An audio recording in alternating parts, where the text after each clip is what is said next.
जी चलो। Hello everyone, कैसे हैं सभी? आई होप बढ़िया होंगे। जैसा कि अभी तक हम लोग दो चैप्टर पढ़ चुके हैं। आप सभी ने कितने दो चैप्टर पढ़ लिए, चैप्टर 1 और 2 क्लास 10th के लिए। अब इसमें अगला चैप्टर जो है दो चर वाले रैखिक समीकरण, तीसरा जो चैप्टर है वो कौन सा है? दो चर वाले रैखिक समीकरण, इसको पढ़ा जाएगा। इसमें हम जानेंगे समीकरण कैसे इनके हल निकाले जाते हैं, कैसे एक्स वाई के मान निकलते हैं, कैसे समीकरणों को हल करते हैं, किन किन विधियों से हल करते हैं, उन सभी चीज़ों को एक एक करके जानेंगे। तो इसमें आगे जो पहले इसका जो बेसिक इंट्रोडक्शन है वो बता देंगे, क्या होता है क्या नहीं, क्या दो चर वाले रैखिक समीकरण क्या होते हैं, उनमें मानक रूप क्या होता है उनका, और भी इनमें कुछ संबंध होते हैं जो गुणांक होते हैं A1 A2 B1 B2 C1 C2 में, उनको भी एक एक करके बताएंगे। इसके बाद आगे जो एक्सरसाइज आएगी इसकी, उसको हल करेंगे।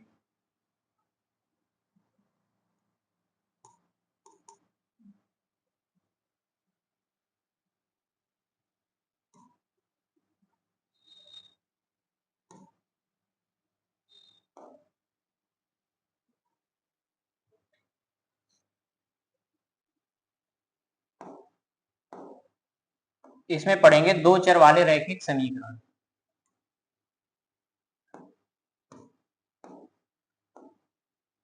दो चर वाले रैखिक समीकरण।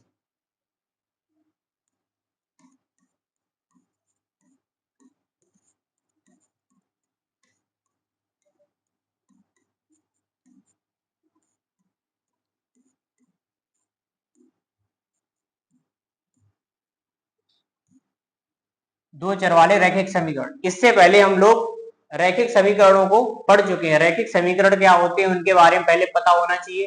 इसके बाद दो चर वाले रैखिक समीकरण क्या होते हैं उनको जानेंगे। पहले तो रैखिक समीकरण हम बता चुके हैं कि क्या होते हैं। जिस वह समीकरण जिसमें कितना एक चर होता है और उसकी अधिकतम घात कितनी होती है? एक होती है, तो उसको हम क्या कहते हैं? रैखिक समीकरण, लीनियर इक्वेशन कहते हैं। अब इसमें दो चर आएंगे, कितने? दो। अभी तक एक आया था, एक्स आ गया या वाई आ गया। अब उसमें दो चर आएंगे, कोई भी दो आ सकते, एक्स वाई हो जाएगा, मतलब अल्फाबेट में कोई भी आ सकता है, दो चर होंगे। अब उनको कैसे हल करेंगे? और इसमें देखा होगा कि इस चैप्टर में दो दो युग्म पढ़ेंगे।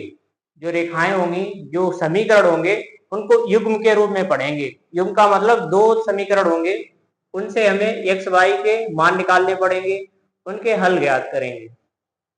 पहले इसमें जानते हैं दो चर वाले रैखिक समीकरण क्या होते हैं।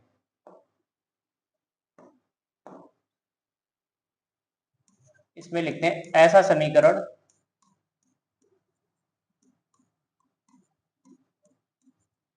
जिसमें दो चर उपस्थित हो। कितने? दो चर होते हैं।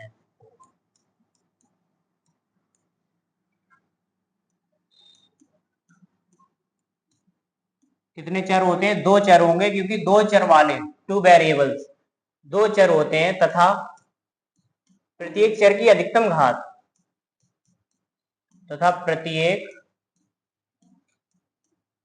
चर की अधिकतम, प्रत्येक चर की अधिकतम घात कितनी होती है? एक होनी चाहिए। अधिकतम घात कितना? एक होती है। ठीक है, कितनी हो जाएगी? एक होगी अधिकतम घात। अब इसमें इनको लिखेंगे, घातों को कैसे देखेंगे कि चर जो होगा उसमें एक घात होगी। हालांकि लिखा नहीं होता एक घात होगी कि नहीं होगी, लेकिन वहां पर कितना? एक माना जाता है। उदाहरण से समझ लेते हैं।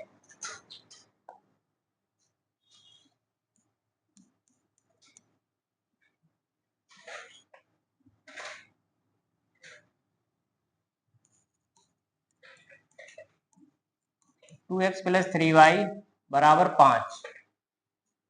और दूसरा समीकरण ले लीजिए यहां पर। अब ये दो समीकरण है, कितने? दो हैं। इसमें दो चर हैं, एक्स और एक वाई। एक चर कितना है? एक्स है, दूसरा कौन सा है? वाई है। दोनों समीकरणों में x y आया है और ये गुणांक जो है a1 a2 c1 c2 ये जो है अलग अलग होंगे। अब इसमें देख रहे होंगे जो चर है उसकी घात कितनी, एक है, यहाँ पर भी एक है, ठीक है। और ये जो 5 है इसको क्या कहते हैं, अचर राशि कहते हैं, ये संख्या के रूप में होती है, ठीक है, इनको क्या कहेंगे, अचर राशि। अब इसमें जानेंगे जो दो चर वाला रैखिक समीकरण होता है उसका मानक रूप क्या होता है, उसका स्टैंडर्ड फॉर्म क्या होती है।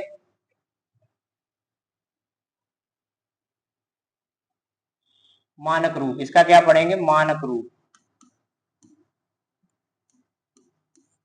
मानक रूप क्या होता है, ठीक है।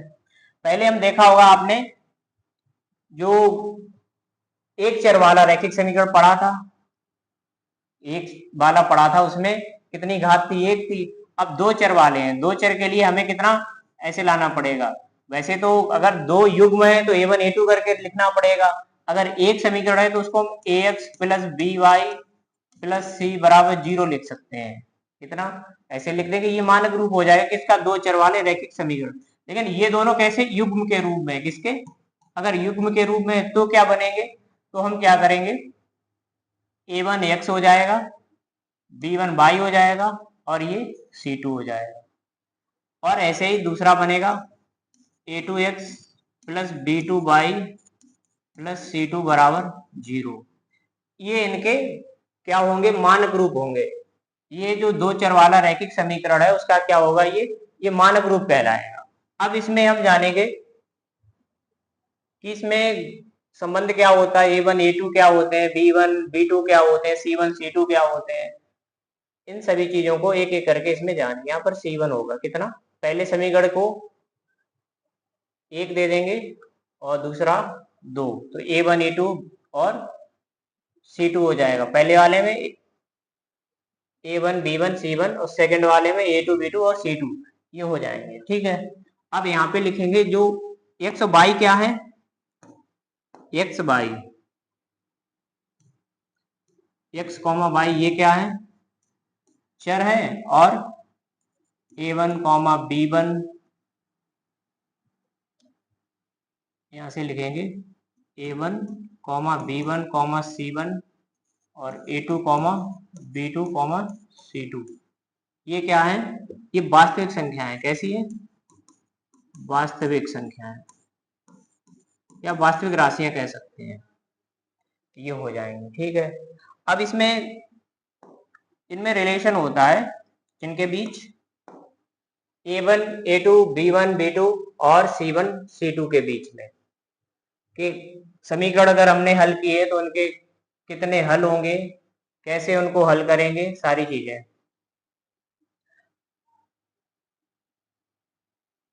अब यहां लिखेंगे समीकरणों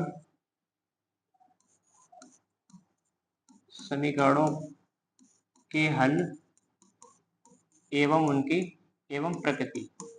प्रकृति का मतलब उसका नेचर क्या होगा, कैसा रहा होगा, ठीक है।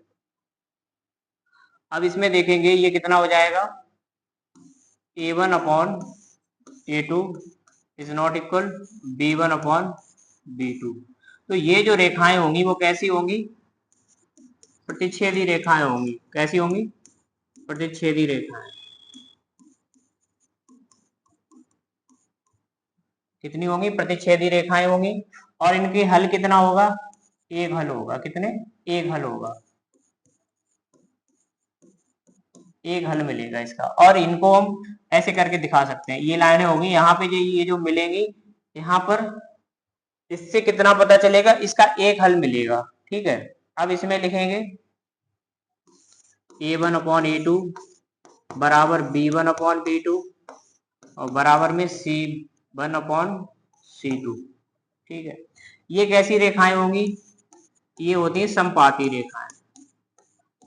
संपाती रेखाओं को जानते होंगे, क्या कहते हैं, संपाती रेखाएं वे रेखाएं जो एक दूसरे पर कैसी होती है, एक दूसरे के ऊपर होती है, ठीक है। जैसे एक बड़ी रेखा है उसके ऊपर छोटी रेखा खींच दीजिए, लेकिन उसको दूर से देखेंगे, जैसे देखा हुआ एक लाइन में बहुत सी चीजें रखी होती है, ऊपर से देखेंगे तो हमें ऐसा लगता है कि एक ही है, जैसे देखा होगा आपने नोट, जैसे रुपए के जो नोट होते हैं उनको अगर उसकी गड्डी बना के रख दिया जाए, ऊपर से देखेंगे तो ऐसा लगेगा ये एक नोट है, लेकिन उसके नीचे कितने होते हैं, बहुत से नोट होते हैं। तो वैसे ही ये होती हैं, संपाति होते हैं वो।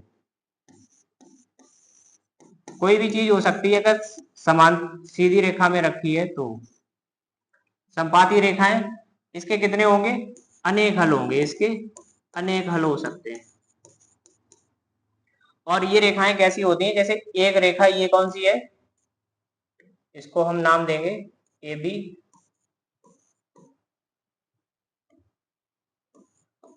ए बी हो जाएगी, इसके ऊपर एक और लाइन हो जाएगी ये सी डी। ये कितनी है, दो रेखाएं हैं, ए बी के ऊपर सी डी है, ये इसके ऊपर स्थित है, इसके ऊपर रखी हुई है, और ये कितना, एक ही रेखा दिख रही है यहाँ पर। ठीक है, ये जो इसमें हमने एरो लगाए हैं निशान, इससे पता चल रहा है कि सी डी है। अगर ये नहीं लगाएंगे तो उसमें हमें सिर्फ ए बी दिखाई पड़ेगी। तो पहली कंडीशन ये हो जाएगी, दूसरी ये होगी, और तीसरी क्या होती है, A1/A2 बराबर B1/B2। और ये जो C1 और C2 होते हैं, जो अचर राशियां होती हैं, C1/C2, ये बराबर नहीं होता। ये दोनों तो अनुपात कैसे होंगे, बराबर होंगे, लेकिन ये बराबर नहीं होंगे। तो ये कैसी रेखाएं कहलाएंगी, ये समांतर। कैसी रेखाएं होंगी, समांतर रेखाएं। समांतर रेखाएं सभी लोग जानते होंगे, वे रेखाएं जो एक दूसरे को कभी प्रतिच्छेद नहीं करती हैं, और उनके बीच देखा होगा 180 अंश कोण। ठीक है, तो इसके कोई हल नहीं होगा। इसके कितने हल होंगे, अपरिमित रूप से कोई हल नहीं होगा, कोई हल नहीं होगा। ठीक है, और ये लिखेंगे तो कैसे, ये ऐसे बना देंगे इनको, एक रेखा ये होगी, इसको ए बी कह दीजिए, एक कैसी होगी, ये सी डी बता दो इसको। तो ये जो है कैसी, समांतर है। जैसे देखा होगा आप कॉपी पे जब लिखते हैं हिंदी की कॉपी को, तो उसमें जो भी रेखाएं होती हैं वो समांतर होती हैं। कैसी होती हैं, समांतर। तो ऐसे ही ये रेखाएं होती हैं, जैसे रेल की जो पटरियां होती हैं, समांतर कह सकते हैं उनको। अब इसमें आगे जानेंगे,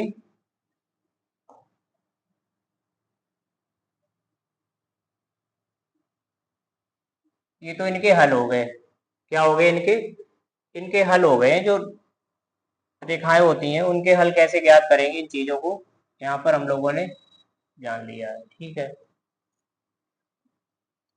अब आगे क्या है, इसमें मानक रूप भी हो गया है और इनके हल भी हो गए। ये कैसे ज्ञात करेंगे, अगर इन अनुपातों को चेक करेंगे और वहां से पता चलेगा कि एक हल है कि दो है कि कितने हैं, कि कोई भी हल नहीं है, ये इस कंडीशन से पता चलेगा, ये वाली, ये जो लिखी हुई है इससे।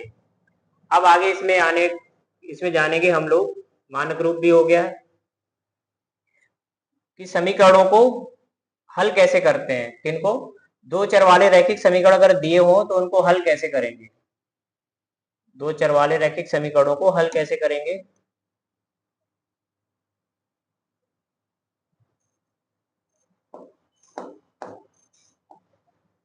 यहां से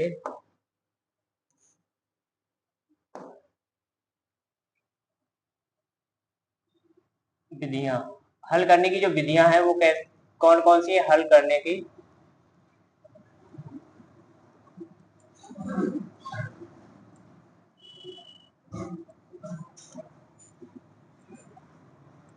पहली क्या होगी, प्रतिस्थापन, प्रतिस्थापन विधि होती है, और दूसरी विलोपन विधि कह सकते हैं। और एक विधि और होती है, लेकिन आपकी जो बुक में, आपके जो क्लास 10th के लिए यूपी बोर्ड में केवल दो तरीके से हल करना है। कितने, दो तरीकों से। कौन कौन सी, एक प्रतिस्थापन विधि और एक विलोपन।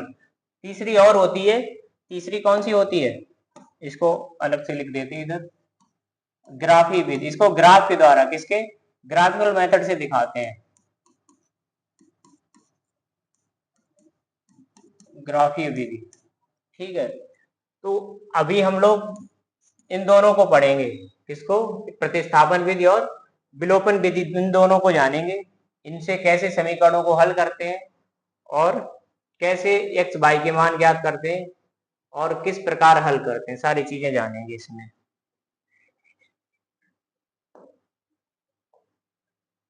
देखो प्रतिस्थापन विधि क्या होती है, ये जो विधि है प्रतिस्थापन विधि, कौन सी? प्रतिस्थापन विधि से कैसे हल करते हैं। इस विधि में क्या करते हैं, एक चर को दूसरे चर के रूप में, एक चर को दूसरे चर के पदों में व्यक्त कर देते हैं और दूसरे समीकरण में उसमें रख दिया जाता है। जैसे अभी हल करना बताएंगे इसमें, तो क्या करते हैं, एक चर को दूसरे चर के रूप में व्यक्त करते हैं और समीकरण में स्थापित कर देते हैं, इसलिए इसको प्रतिस्थापन विधि कहते हैं। विलोपन में क्या करते हैं, विलोपन में किसी एक चर को विलुप्त कर देते हैं, x को कर दीजिए चाहे y को कर दीजिए। यहाँ से अगर x को विलुप्त किया है तो y का मान मिलेगा। अब y का मान जब समीकरणों में रखेंगे तो किसका, x का भी मान मिल जाएगा। तो दोनों तरीके अलग अलग हैं। प्रतिस्थापन विधि में क्या करते हैं, इस विधि में क्या करते हैं, एक चर को दूसरे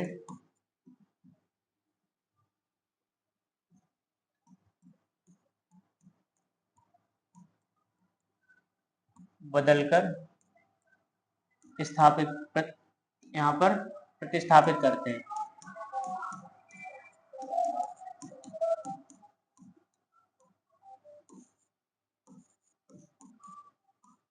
ठीक है, तो प्रतिस्थापन विधि में क्या करते हैं, एक चर को दूसरे चर के पदों में बदल देंगे, फिर उसको समीकरण में रख देंगे। जैसे पहले वाले समीकरण से हमने x का मान निकाला है, जो भी मान होगा उसका वो दूसरे समीकरण में कितने, अगर x का निकाला है तो x की जगह पे रख देंगे, y का निकाला है तो y की जगह पे, एक दूसरे को पदों में बदल देते हैं। अब इसमें एक सवाल लिख लेते हैं तो समझेंगे दोनों तरीके से कैसे हल करते हैं। तो प्रतिस्थापन विधि का पहला एक एग्जाम्पल समझ लो यहाँ पे।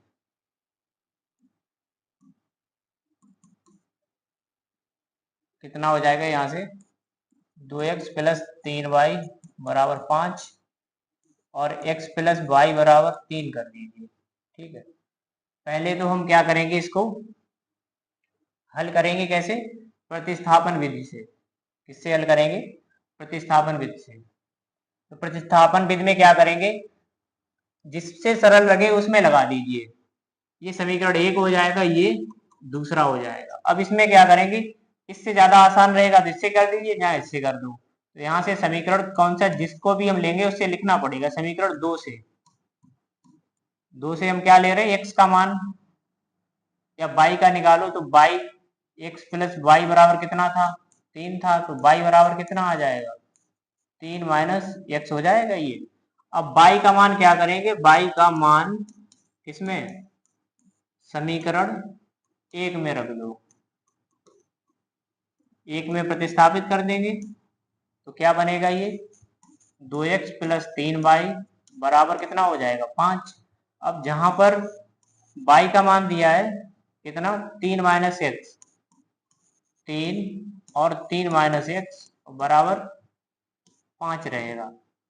अब ये एक चर में आ गया है, अगर एक दूसरे के पदों में बदलेंगे तो वो कितना, एक चर में आ जाएगा। विलुप्त इसमें भी हो जाता है, लेकिन ये तरीके अलग होते हैं। ये कितना हो जाएगा, 2x प्लस 3 का 3 में गुणा 9 और 3 का x में तो माइनस का 3x बराबर कितना हो जाएगा, 5। 2x माइनस 3x माइनस का x बचेगा और ये कितना हो जाएगा, प्लस के 9 बराबर 5 हो जाएगा। ठीक है, माइनस एक्स बराबर 5 माइनस 9, तो माइनस एक्स बराबर कितना हो जाएगा, माइनस का 4। ये काट दीजिए, माइनस एक्स बराबर कितना आया, 4 आया। कितना आया, 4। अब x का मान समीकरण में रख दो, चाहे पहले में रख दो चाहे दूसरे में। x का मान समीकरण किसमें रख दो, एक में रख दो चाहे दो में रख दो। x का मान कितना है, 2 गुणा कितना हो जाएगा, 4 प्लस 3y बराबर 5 हो जाएगा। 4 दूनी 8 प्लस 3y बराबर 5 हो जाएगा। 3y माइनस कितना हो जाएगा, 5 इधर आए रहेगा प्लस का, 8 आएगा तो माइनस का, 3y बराबर कितना हो जाएगा, -3। तो y बराबर -3/3 हो जाएगा, तो ये -1, तो y का मान कितना आया है, -1। अब इससे पता कैसे चलेगा ये मान हमारे सही है या नहीं है। अब ये भी जान लेते हैं, यहाँ पर चेक कर लो इसको। समीकरण में x + y बराबर कितना है, 3 है, कितना है, 3। जो x और y के मान आए हैं वो हम समीकरणों में रख के देख लेंगे, दोनों पक्ष कैसे हो जाए, बराबर हो जाएंगे, तो वो हमारे जो मान आए हैं वो कैसे होंगे, सही होंगे। x बराबर 4 आया है, y बराबर कितना आया है, -1 बराबर 3, तो 4 - 1 बराबर 3, और ये कितना हो जाएगा, 3 बराबर 3। तो ये दोनों कैसे हो रहे हैं, बराबर हो रहे हैं। तो इस तरह से ये कौन सी विधि से हल किया गया, प्रतिस्थापन विधि, जिसको सब्स्टिट्यूशन मेथड कहते हैं। क्या कहते हैं, सब्स्टिट्यूशन मेथड। इसको सब्स्टिट्यूट कर दिया जाता है, रख दिया जाता है, एक दूसरे के स्थान पर रख देते हैं, मानों को प्रतिस्थापित कर देते हैं, फिर उनको हल करते हैं। अब इसमें इसी तरह के सभी जितने भी सवाल आएंगे उसमें दो समीकरण दिए गए होंगे, दो दिए होंगे, या कोई लैंग्वेज टाइप का क्वेश्चन दिया होगा, उसमें क्या करते हैं, पहले हम समीकरण बना लेते हैं और वो बताएगा किस विधि से हल करना है, प्रतिस्थापन से करना है, विलोपन से करना है, तो उनको हम क्या करेंगे, एक एक करके हल कर लेंगे। पहले हम क्या करेंगे, किसी एक समीकरण को बदल लेंगे एक चर के रूप में, x से या y, ये वाला पहला या दूसरे से किसी एक को x या y के पदों में बदल दो और वो दूसरे समीकरण में स्थापित कर देंगे। यहाँ से पहले चर का मान आएगा, फिर वही मान समीकरण में रखने से दूसरा जो चर रह गया है उसका भी मान ज्ञात हो जाएगा। ये होती है कौन सी विधि, प्रतिस्थापन विधि। अब इसी सवाल को किससे, विलोपन विधि से लगाएंगे। विलोपन विधि में क्या करते हैं, जो विलोपन विधि होती है इसको भी जान लेते हैं, विलोपन विधि को।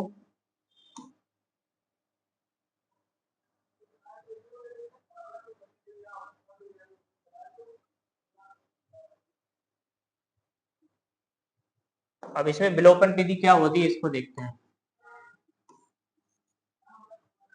विलोपन विधि को, एक मिनट,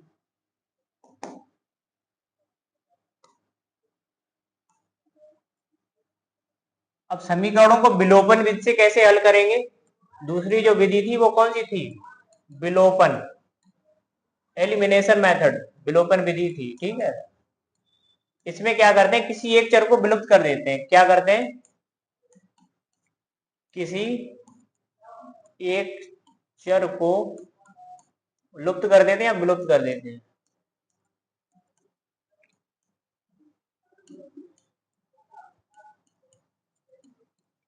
दूसरे एक को विलुप्त कर दें, दूसरे चर का मान ज्ञात किया जाता है।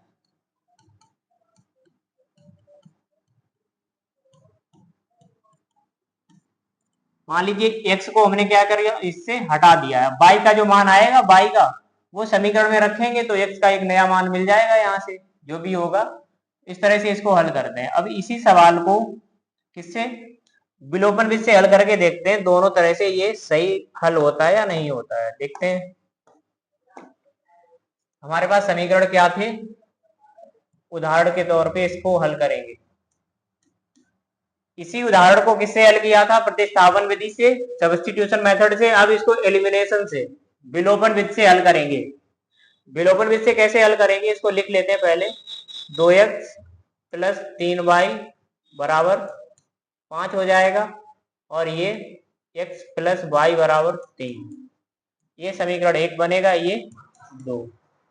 अब इसमें क्या करेंगे, विलुप्त कैसे होगा, क्या करते हैं, एक चर को एक जैसा बना देते हैं। जैसे यहाँ पे 2x है तो इसको भी हम 2x में बदलेंगे, ये 3y है तो 3y जैसा करेंगे, तो बनेगा कैसे।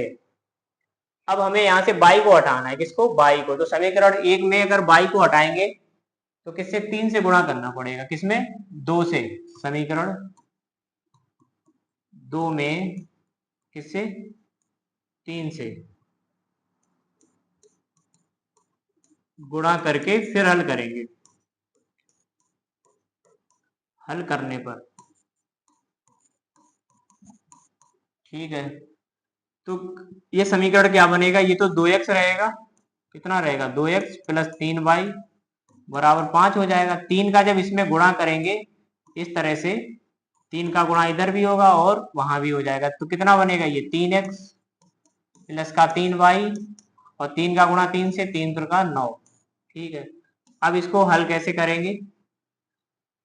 हल करने पर जो समीकरण नीचे लिखा होता है, दूसरा समीकरण होता है, उसके जो मान होते हैं, प्लस का है तो माइनस हो जाएगा, माइनस है तो प्लस हो जाएगा। जैसे ये 3x प्लस के, ये सभी कैसे हैं, प्लस के हैं तो माइनस हो जाएंगे, घटाने पर कैसे माइनस हो जाएंगे। जैसे इस समीकरण में से इसको घटाया जा रहा है, इसलिए यहाँ कितना बचेगा, माइनस का x बचेगा, क्योंकि 3x में से 2x हटाएंगे और ये दोनों कट जाएंगे। ये वाला जो चिन्ह होता है कौन सा, ये जो पहले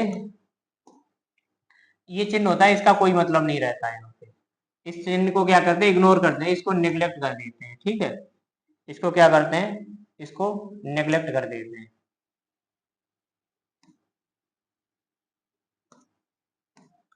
अब कितना बचेगा यहाँ पर, यहाँ तो 0 हो गया तो उसको हटा दो। अब यहाँ कितना बचेगा, माइनस का 4, माइनस के 9 में से 5 घटेगा तो -4, x का मान कितना आ जाएगा, यहाँ से x बराबर 4। कितना आया, पहले भी 4 आया था, इससे भी 4 आ रहा है। अब x का मान किसी भी समीकरण में, मान समीकरण 2 में रख दो,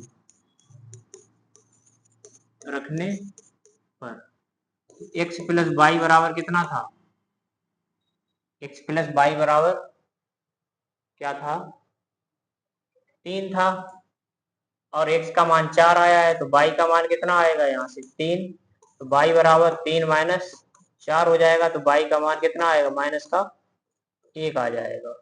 ठीक है, तो यही तो मान आ रहे थे विलोपन से भी, और यही आ रहे थे प्रतिस्थापन से। इस प्रकार इनको हल करते हैं। उम्मीद करते हैं सभी ने समझ लिया होगा सही से।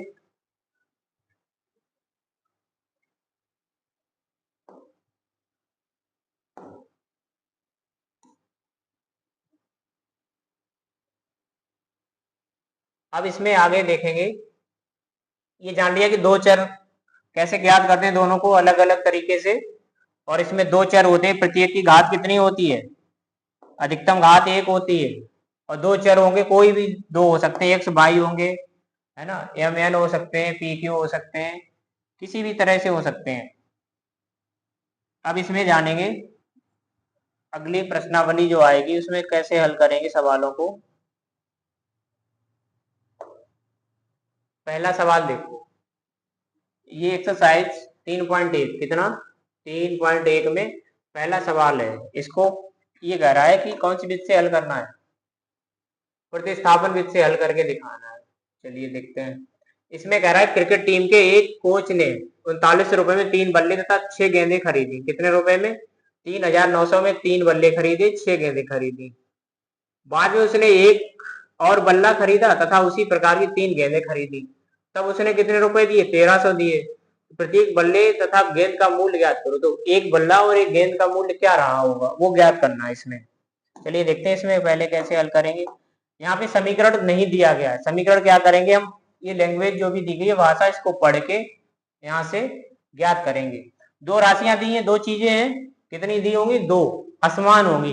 गेंद है तो बल्ला होगा, ठीक है, तो इसलिए क्या करेंगे, एक को जो चर होगा चर के रूप में व्यक्त करेंगे, गेंद को या बल्ले को, किसी एक को x, किसी दूसरे को y में व्यक्त कर देंगे। चलिए इसमें देखते हैं पहले कौन सा था, माना हाँ बल्ले को, क्वेश्चन नंबर पहले का फर्स्ट वाला है ये। इसमें लिखेंगे माना बल्ले का मूल्य। मान लीजिए बल्ला जो रहा होगा वो कितने का, x रुपए का रहा होगा। कितने रुपए का, x रुपए का।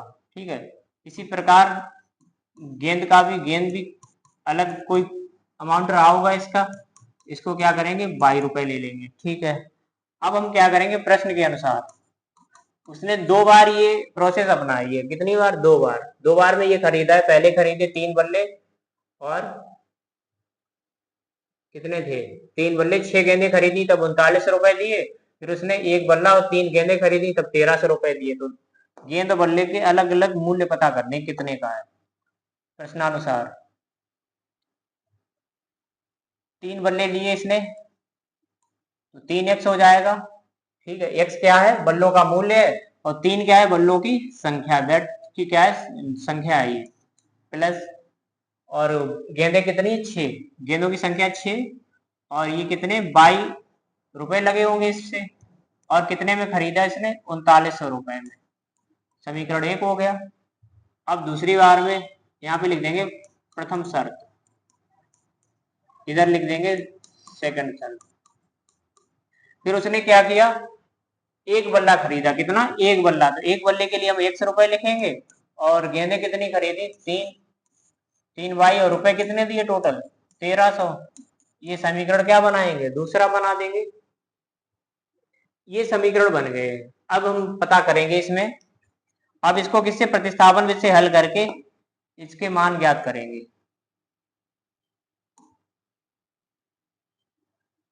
चलिए इसको हल करते हैं आगे। अब इसको किससे हल करेंगे, प्रतिस्थापन विधि द्वारा। किससे, प्रतिस्थापन विधि द्वारा, इसके द्वारा हल करेंगे। ठीक है, पहले क्या करेंगे, यहां से किसी एक का मान निकाल लो, किसका, किसी एक का, समीकरण किससे, 2 से, 2 से ज्ञात करेंगे किसका, x का मान निकाल दो। यहाँ से x बराबर कितना हो जाएगा, x प्लस 3y बराबर कितना है, 1300 है, तो यहाँ से x बराबर कितना होगा, 1300, और माइनस का 3y, तो x बराबर ये मान समीकरण किसमें रखेंगे, 1 में। यहाँ पे लिखेंगे x का मान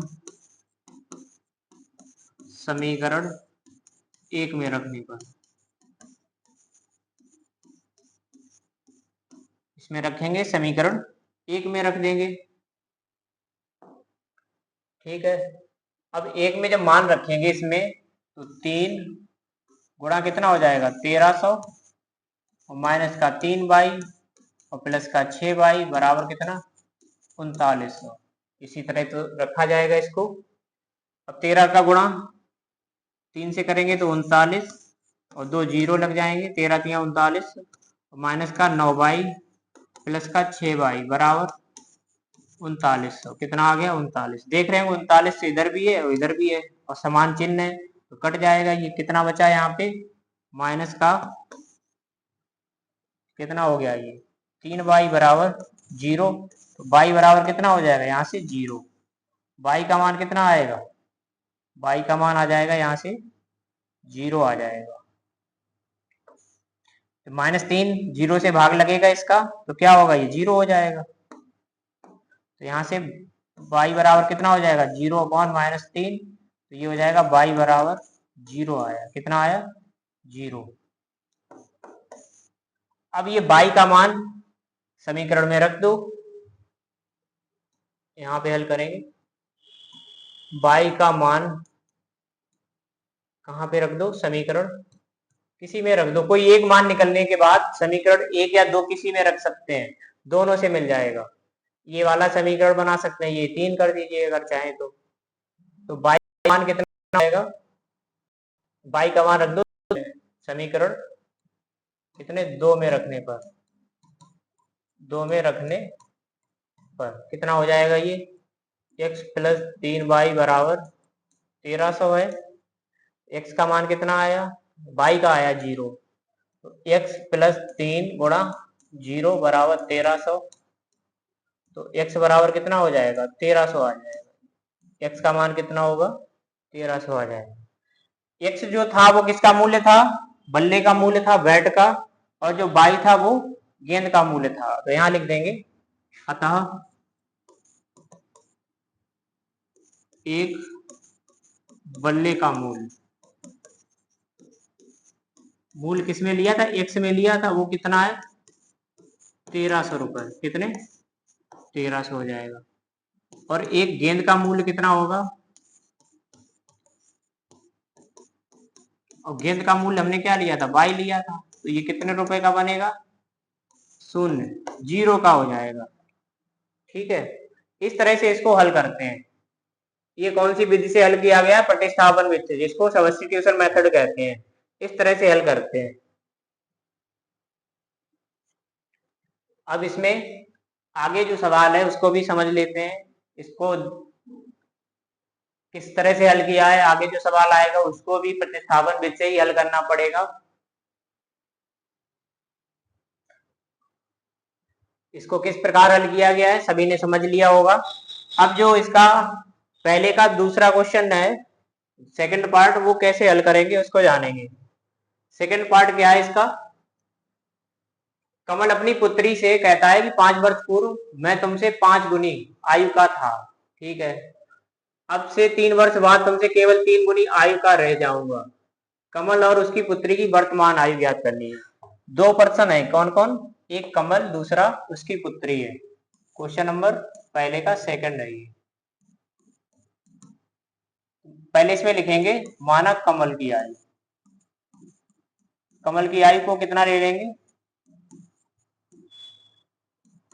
x वर्ष की हो जाएगा ये। और इसकी पुत्री की आयु, पुत्री की आयु क्या बनेगी? y वर्ष। दोनों की आयु कैसी होगी? अलग अलग। अब कह रहा है कितने? 5 वर्ष पूर्व, 5 वर्ष पहले। अगर पूर्व की बात हो रही है तो ये 5 साल कम रहे होंगे। जैसे अगर अभी हमारी आयु जो भी है उससे 5 साल पहले हम 5 साल कम उम्र के रहे होंगे, 5 साल माइनस कर दिया जाता। अगर कोई पर्सन, कोई भी इंसान अगर 20 साल का है तो 5 साल पहले वो कितने का रहा होगा? 15 का रहा होगा। तो इसमें क्या करेंगे? दोनों की आयु कम होगी। किसकी? दोनों ही तो कम होंगे, कोई एक नहीं कम होगा। दोनों की आयु में क्या करेंगे? माइनस करेंगे कितना? 5।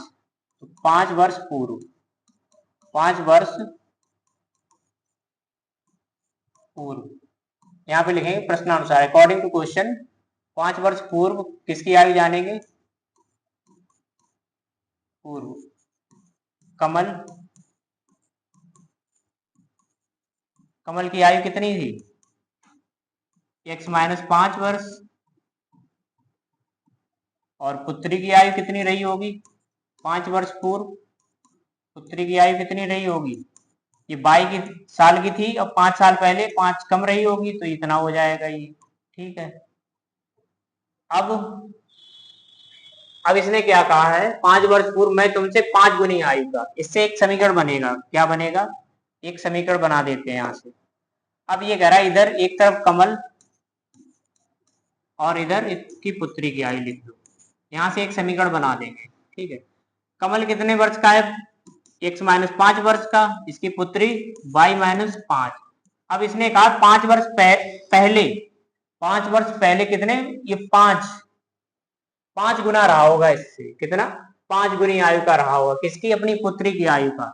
जब इसका 5 गुना करेंगे तब ये अपने पिता की उम्र के बराबर हो पाएगी। यहाँ से समीकरण क्या बनेगा? x-5 बराबर 5y और ये माइनस का 25, और y को इधर ले आओ, x-5y, और 5 को क्या करेंगे? इधर भेज देंगे तो माइनस का 25 प्लस का 5, x-5y बराबर माइनस का 20। ये समीकरण एक रह गया, ठीक है। ये बन गया एक। अब देखते हैं अगला समीकरण क्या बनेगा।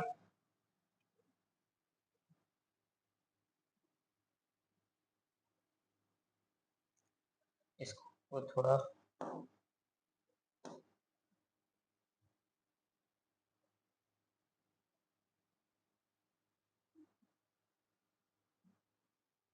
अब इसमें ये कह रहा है क्वेश्चन, कितना कह रहा है कि कितने वर्ष बाद? 3 वर्ष बाद। कितने वर्ष बाद? 3 वर्ष बाद। यहां लिखेंगे, इसको थोड़ा जूम आउट कर दो। अब कितना कह रहा है? पहली शर्त ये थी, दूसरी शर्त में क्या कह रहा है? सेकंड शर्त में कह रहा है कितने कितने वर्ष बाद की बात हो रही है? 3 वर्ष बाद। 3 वर्ष बाद कमल की आयु। अगर 3 वर्ष बाद अगर पूछा जाएगा 5 वर्ष पहले तो x-5, और 3 वर्ष बाद तो x+3 वर्ष, इतना हो जाएगा एक। इसी प्रकार 3 वर्ष बाद इसकी पुत्री की आयु क्या रही होगी? y+3 वर्ष। अब ये कितने गुने का बोल रहा था, कितना हो जाएगा ये, इसको एक बार देख लेते हैं। पुत्री की वर्तमान आयु 3 वर्ष बाद में तुमसे केवल 3 गुनी। अब इसने कह दिया है कि 3 वर्ष बाद अगर देखा जाए तो वो कितना, उसकी आयु से 3 गुना, कितना हो जाएगा 3 गुने। तो इसमें लिखेंगे अतः, यहाँ पे लिख दो कमल की आयु और इधर इसकी पुत्री की आयु। ठीक, कमल कितने वर्ष का है, x+3 का, और इसकी पुत्री कितनी है, y+3 वर्ष की। अब ये कह रहा है इसका कितना 3 गुना हो जाएगा, कितना 3 गुना। अगर इसकी पुत्री की आयु कितनी 3 गुनी हो जाएगी, तब ये जाके अपने पिता की आयु के बराबर हो पाएगी। ठीक है, अब इसमें देखेंगे यहां से समीकरण क्या बनेगा, x+3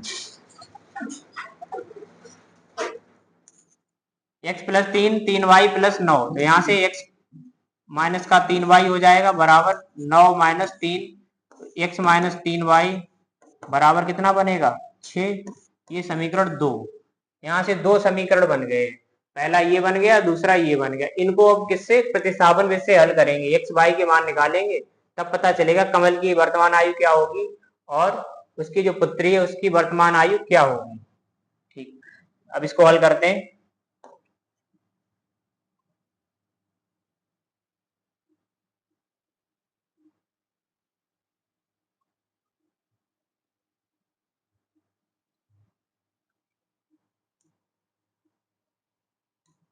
अब इसको किससे हल करेंगे, प्रतिस्थापन विधि से हल करेंगे। समीकरण कितना, 1 या 2 से किसी से भी हल कर दो इसमें। तो समीकरण कितने, 2 से हल करो, 2 से हम पहले किसी एक चर का मान निकालेंगे। x माइनस 3y बराबर कितना हो जाएगा 6 है, तो x बराबर कितना हो जाएगा 6 प्लस 3y। यही x का मान समीकरण कितने रख देंगे, अगर हमने 2 से बनाया ना, 2 से, तो पहले में रख देंगे x का मान समीकरण कितने में, 1 में रखने पर, इसमें रखेंगे 1 में रख देंगे तो ये एक ही चर में बदल जाएंगे। किसमें बदल जाएंगे, x में या फिर y में बदलेंगे। x का मान रखेंगे तो y में बदलेंगे, y का रखते तो x में बदल जाते। तो समीकरण पहला क्या है, x माइनस 5y और बराबर कितना, माइनस का 20। अब जहां पर x है वहां पे 6 प्लस 3y रख दो, कितना 6 plus 3y, 6 plus 3y minus का 5y बराबर माइनस का 20। कितना बनेगा ये तो 6 उधर ले जाएंगे और ये कितना बनेगा माइनस का 2y, तो 6 इधर भेज देंगे तो माइनस का कितना होगा 20 और माइनस का 6, तो माइनस के 2y बराबर माइनस का 26। ये काट दो तो y बराबर 26/2, तो y बराबर कितना होगा ये 13। अब 13 जो है किसकी आयु थी, y जो ली है वो उसकी पुत्री की आयु है। अब कमल की आयु क्या होगी, अब यहाँ करेंगे, इसको लिखेंगे y का मान समीकरण कितने में, 2 में रख दो, 2 में रखने पर किसी में रख दो, दोनों से समान उत्तर मिलेगा। 2 में रखेंगे, समीकरण 2 क्या है, x माइनस 3y बराबर 6, y का मान कितना 13 रखना है, x माइनस 3 गुणा 13 और ये कितना हो जाएगा 6। यहाँ से कितना मिलेगा ये x माइनस 13 दिया 39 बराबर 6, और यहाँ से तो x बराबर कितना होगा, x बराबर 6 प्लस 39, x बराबर कितना होगा 9 6 15 45। अब यहाँ पे लिख देंगे तो कमल होगा वो कितने वर्ष का होगा,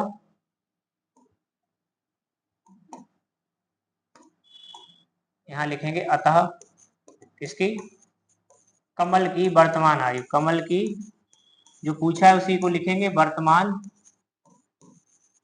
आयु क्या ली थी हमने, x ली थी, तो x बराबर कितना था 45 वर्ष आया है। ये कितने वर्ष का होगा 45 वर्ष का बन जाएगा। और ये पुत्री की आयु, इसकी पुत्री कितनी आयु की रही होगी,